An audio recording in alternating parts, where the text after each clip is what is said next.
विशा ने 1792 में टिश्यू का नाम दिया और मार्सेलो मालपिगी, जिसे फाउंडर ऑफ हिस्टोलॉजी कहा जाता है, हिस्टास के मतलब होता है टिश्यू और लॉगस के मतलब होता है स्टडी, तो जिसमें टिश्यू की स्टडी किया जाए वो हो गई हिस्टोलॉजी।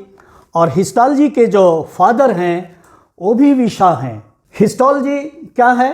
हिस्टोलॉजी जो है टिश्यू की स्टडी है, टिश्यू की स्टडी को हिस्टोलॉजी कहते हैं। अब आइए कि टिश्यू क्या होता है। टिश्यू जो है एक तरह के सेल्स का ग्रुप होता है जिसमें सभी सेल्स एक तरह के होते हैं और वो आपस में फिजिकली लिंक्ड भी होते हैं और उन सेल्स के बीच में इंटरसेलुलर सब्सटेंसेस होते हैं।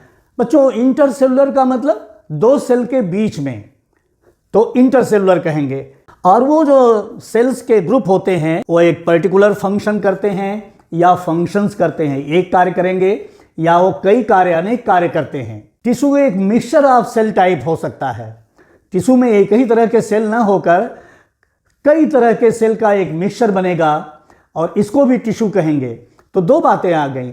एक पहली बात जिसमें एक ही तरह के सेल होंगे और वो सेल आप पढ़ेंगे अभी कमिंग वीडियोस में, जैसे parenchyma, collenchyma, cork in plants, sclerenchyma, ये सब एक तरह के सेल्स होंगे। और प्लांट्स में और एनिमल्स में squamous epithelial cells, squamous epithelial cells human में पाया जाएगा और ये आउटर कवरिंग फॉर्म करता है, बॉडी की एपिथेलिया फॉर्म करता है। तो और इसमें जो मिक्सचर ऑफ सेल्स होगा उसमें क्या होगा, जिसमें डिफरेंट टाइप के सेल्स मिलके एक टिश्यू बनाएंगे, वो होगा प्लांट्स के अंदर जाइलम होगा, फ्लोएम होगा। जाइलम जो है ये वाटर का कंडक्शन करता है प्लांट में और डिज़ॉल्व सॉल्यूट्स का, और जो सॉल्ट्स होते हैं उसको, जो डिज़ॉल्व सब्सटेंसेस होंगे उनको ये कैरी करेगा। फ्लोएम क्या काम करेगा? फ्लोएम जो है फूड मटेरियल का ट्रांसपोर्ट करता है। तो एक तरह से ये प्लांट का सर्कुलेटरी सिस्टम का भी काम करता है। एनिमल में जो कनेक्टिव टिश्यू होगा वो कौन से कनेक्टिव टिश्यूज होंगे?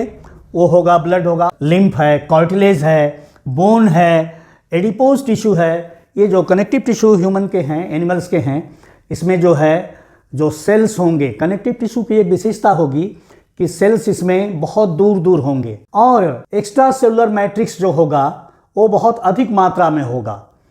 और ये एक्स्ट्रा सेलुलर मैट्रिक्स हर कनेक्टिव टिश्यू में भिन्न भिन्न होगा, अलग अलग होगा। ऐसा नहीं कि एक ही जो एक्स्ट्रा सेलुलर मटेरियल है वो हर तरह के कनेक्टिव टिश्यू में एक ही होगा, ऐसा नहीं होगा। टिश्यूज क्या करता है बच्चों? टिश्यूज जो है वो बॉडी में डिवीजन ऑफ लेबर प्रोड्यूस करता है। डिवीजन ऑफ लेबर मतलब कार्य, अलग अलग टिश्यू करता है, या दूसरे शब्दों में कह सकते हैं शेयरिंग ऑफ टास्क करता है। अलग अलग कार्य अलग अलग टिश्यूज को दे दे, या दूसरे शब्दों में कह सकते हैं पर्टिकुलर सेल पर्टिकुलर जॉब करेगा, अलग अलग कार्य करेंगे। तो जो भी लिविंग ऑर्गेनिजम्स हैं वो सब या तो सेल या सेल्स के बने हुए हैं।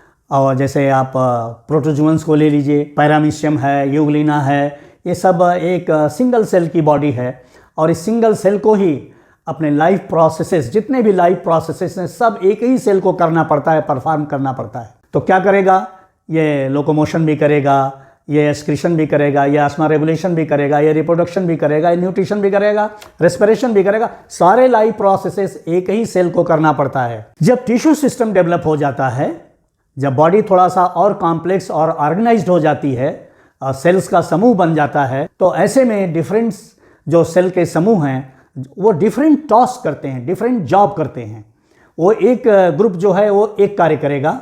इस तरह से थोड़ा सा टिश्यूज ग्रेड ऑफ ऑर्गेनाइजेशन से कार्य की कुशलता बढ़ जाती है, एनिमल बॉडी की कार्य करने की क्षमता बढ़ जाती है। एनिमल में जो टिश्यू सिस्टम होता है वो सिलेंट्रेट से डेवलप होता है। प्रोटोजुआ में कोई टिश्यू सिस्टम नहीं, प्रोटोजुअन्स की बॉडी एक सेल की होती है। उसके बाद आएगा पोरीफेरेंस। पोरीफेरा ऐसे एनिमल्स जिनकी बॉडी में पोर्स होती है और पोर के थ्रू वाटर जाता है। यहाँ पर भी टिश्यू सिस्टम नहीं है, सेल का थोड़ा सा ग्रुप तो बना है लेकिन टिश्यू ग्रेड ऑफ ऑर्गेनाइजेशन नहीं है। इसके बाद सिलेंट्रेट्स आते हैं। तो सिलेंट्रेट्स में सेल का समूह बना, सेल का ग्रुप बना और टिश्यू ग्रेड ऑर्गेनाइजेशन बन गया। मतलब डिफरेंट सेल का समूह डिफरेंट फंक्शन कर रहा है। तो टिश्यू सिस्टम और टिश्यू सिस्टम से फिर ऑर्गन सिस्टम डेवलप हुआ और बहुत सारे ऑर्गन मिलके एक ऑर्गन सिस्टम डेवलप करते हैं। जैसे डाइजेस्टिव सिस्टम है, तो डाइजेस्टिव सिस्टम में आप उससे बहुत फेमिलियर हैं। वो एक सिस्टम है, वो माउथ से स्टार्ट होगा, माउथ होगा, इसोफेगस होगा, स्टमक होगा, इंटेस्टाइन होगी, इस तरह से पैंक्रियाज उसमें होगा, लीवर होगा, इस तरह से बहुत सारे ऑर्गन्स मिलके एक सिस्टम बनाते हैं। तो टिश्यू ग्रेड ऑफ ऑर्गेनाइजेशन का ये एडवांटेज होता है लाइफ में। यहाँ पर आपको प्लांट टिश्यूज़ और एनिमल टिश्यूज़ का थोड़ा डिफरेंस भी बता देना चाहते हैं कि प्लांट टिश्यूज़ जो होते हैं वो मोस्टली जो है डेड सेल्स के होते हैं और सपोर्टिव सेल्स होते हैं। आप देखते हैं कि प्लांट्स की बॉडी कितनी कठोर होती है और उसमें जो वुड होती है वो बनाई जाती है स्क्लेरेनकाइमा सेल्स, और वो जो फाइबर्स होते हैं, फाइबर्स जो हैं वुड का फॉर्मेशन करते हैं। और एनिमल्स में जो लिविंग टिश्यूज़ होते हैं वो ज़्यादा होते हैं, प्लांट्स में डेड सेल्स ज़्यादा होते हैं। प्लांट सेल्स एक्टिव लाइफ नहीं लीड करते हैं, इसलिए वो कम एनर्जी की रिक्वायरमेंट करती है।